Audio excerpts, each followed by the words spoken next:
কয়েকদিনের বৃষ্টিতে আমরা কিভাবে জলে ডুবে আছি, আমরা কত কষ্ট করে থাকি জানো তো। দেখো, তোমরা না দেখলে হয়তো বুঝতে পারবে না।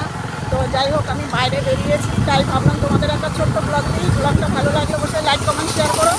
তো সবার আগে বলি, আমি এখন কোথায় গিয়েছিলাম সেটাও বলে দিয়েছি। হসপিটালে গিয়েছিলাম, তো ওখানে শর্ট ভিডিও দেওয়া আছে, তোমরা বলতে আমার মোবাইলে এসে দেখবে, ছাড়া হবে। তো আমি এখন বাড়ি চলে যাচ্ছি। হ্যাঁ, হসপিটালে ডাক্তার দেখিয়ে আসলাম। আমার ওই মাথায় নার্ভের প্রবলেম হয়েছে, সেখানে সেই কারণে মানে অনেকদিন ঝামেলা হচ্ছিল। ঝামেলার কারণে হসপিটাল বন্ধ ছিল, যেতে পারিনি, তাই আজকে গেলাম। তো চলো কথা বলছি।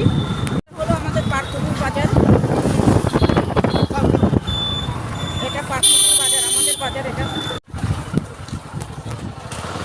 বাড়িতে আমরা চলে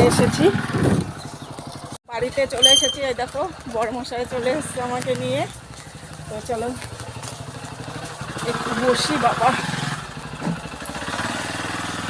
একবারে পায়ে জল দিয়ে আসো, পায়ে জল দাও।